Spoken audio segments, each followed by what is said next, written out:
This is Sarita Smith, and I'm going to be detailing to you about the criminal justice process. The criminal justice process starts with the commission of a crime. That crime starts the criminal justice process, sets it in motion. Whether it's a state or federal crime, that will determine what branch will handle the process and whether the offender, if convicted, where he will serve his time, their sentence. And crimes can be, if it's a misdemeanor, a felony, or an infraction, that'll also dictate how the process will unfold. When a crime is committed, a victim or victim's family can call the police, get the police involved or not.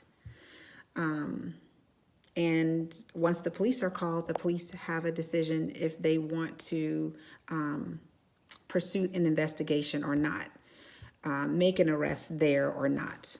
They can make an arrest there, or they can right then and there, if circumstances, legal circumstances are present, such as the person is still there, they have eyewitnesses, and they can kind of legally arrest him or her.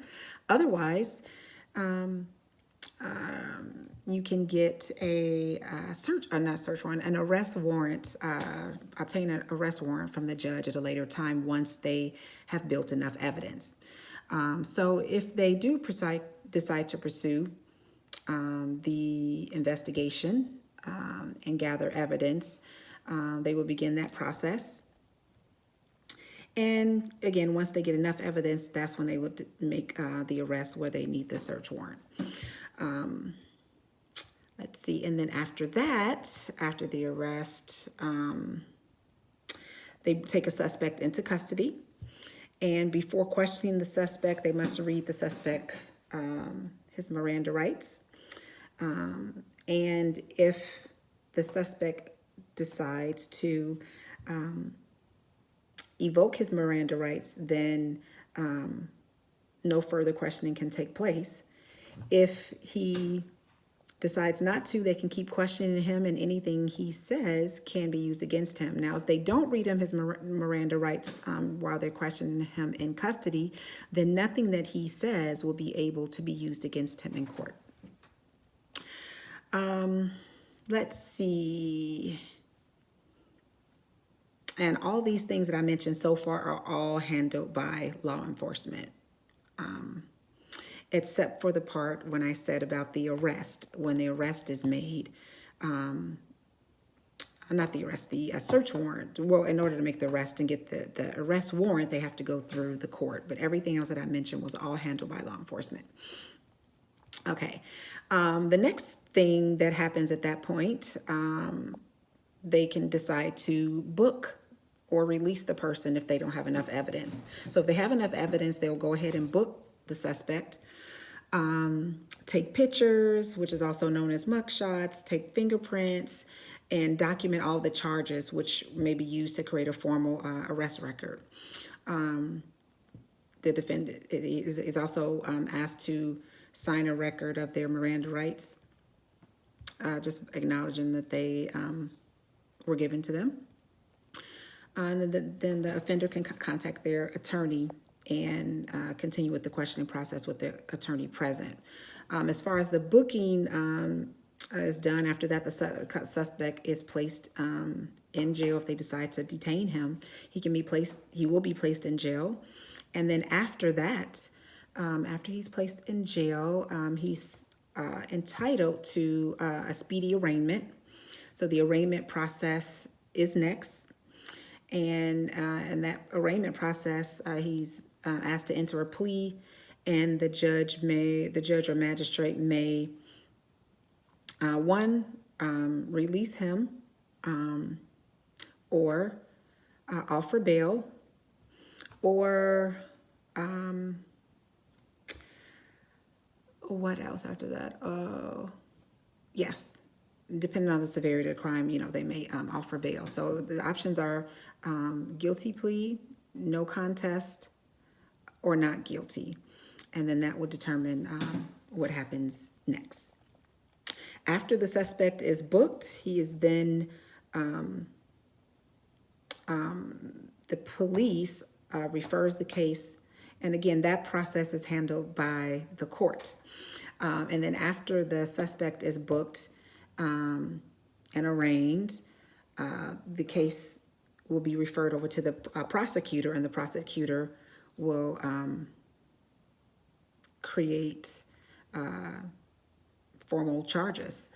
Well, I guess not formal charges, but the prosecutor will just make a decision on whether they want to pursue the charges enough, whether there's enough evidence to bring forth charges and so forth.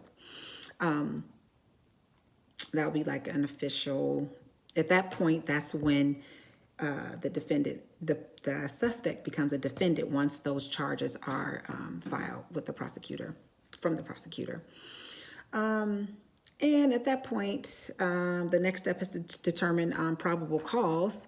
And there's two different options for doing that. One is a preliminary trial, and the other is a grand jury trial. All felonies are entitled to a grand jury trial.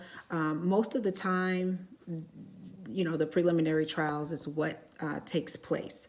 And at that time, in the preliminary trial, the judge is there just to determine probable cause and see if there's there's enough evidence or probable cause around it to say that this now defendant created, could have caused this crime. And that happens in the preliminary hearing. Now, in the grand jury hearing, the grand jury is the one who decides whether to pursue the case. Not to pursue the case. They get to decide whether there's probable cause there or not. So in one instance, it's the judge, which is a preliminary hearing, and in the other instance is the grand jury. Again, and that is handled by the court as well. And after that, some things happen with the lawyers, on both sides. Discovery happens. And then during those preliminary trials, if the defense attorney decides that, hey, there's just too much, evidence against my client, perhaps, we can work out a plea deal. So then he or she, lawyer, communicates with the prosecutor, and they try to come up with the agreed upon plea deal. If that doesn't happen, then again, the case will go to trial if there was probable cause found. So that's the, adjudication phase. And the formal trial starts. The defense attorney, presents their case to try to exonerate get his client released the charges. The prosecutor is the one who, filed the charges on behalf of the state. They will, again, argue their case and try their case to convict this person. So during this trial, there's evidence presented, there's witnesses and so forth, and then the jury makes the decision on that. The very first process is to establish who the jury is going to be, and that's something that both the prosecutor and the defense attorney kind of work together to do. After that, again, that's handled in the court, and then after that, the jury goes into deliberation, and for how long that takes, they come out with an answer, a verdict, either guilty or not guilty. And then if there is a guilty verdict, the defendant, or now the convicted person, can be sentenced right away or can be sentenced at a later date. Now, if the jury found them not guilty, they will be able to be released from custody and have those charges dropped, and their record will still be the way it won't be affected.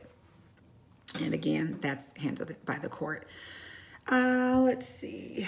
Where's my notes? After that, there's the sentencing phase, and the sentencing phase, and I do want to, just go back and say that at the time, if there is a guilty verdict, the convicted person now has a right to appeal if they so choose, appeal the decision by the jury and take it up to a higher court. But while all that is going on, they're still convicted at this point. So they will continue to follow the criminal justice system with the sentencing phase.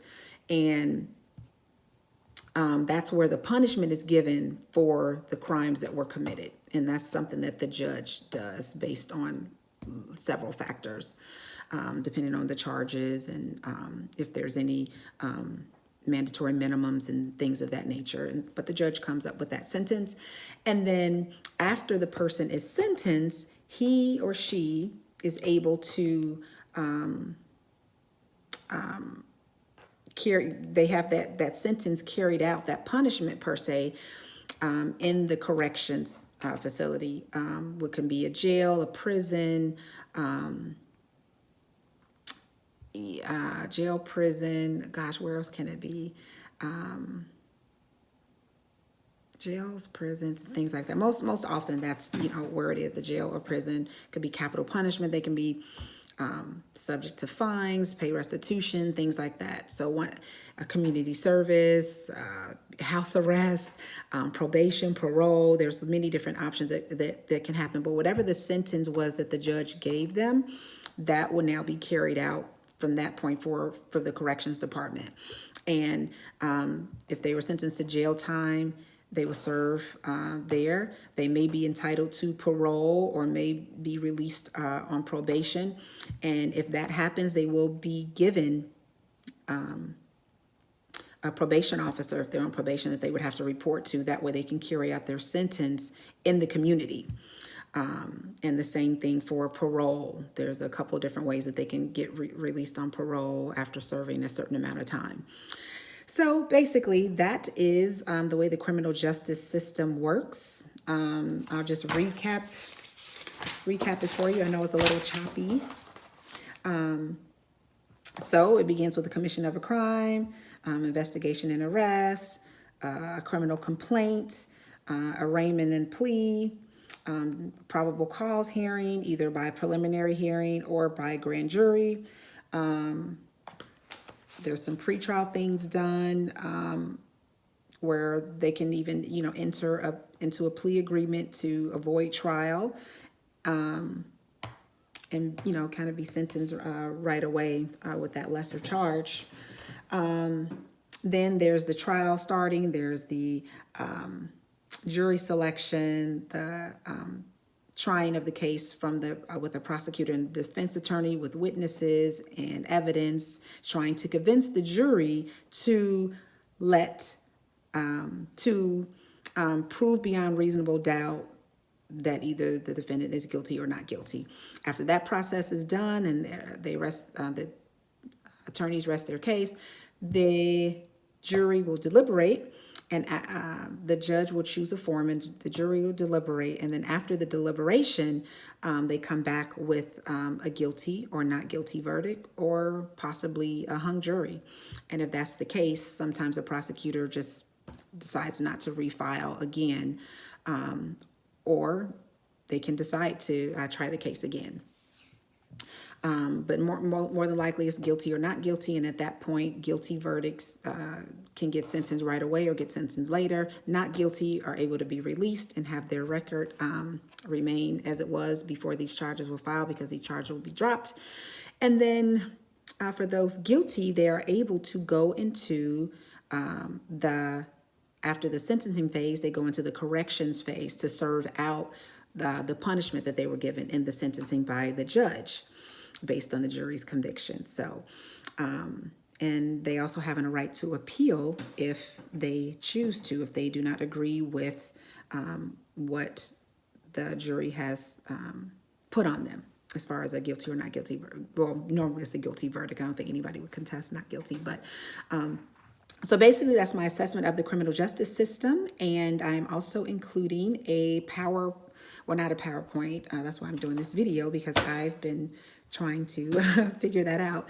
The PowerPoint was not working properly. The flow chart was not working properly. So in order to get this in, I do have that, but I do have a detailed document that I will be submitting as well with this explanation of the criminal justice process. So Thank you for your time, your attention, and this video will just be as a bonus with my formal paperwork that I am sending over. So you will have this link inside of that document.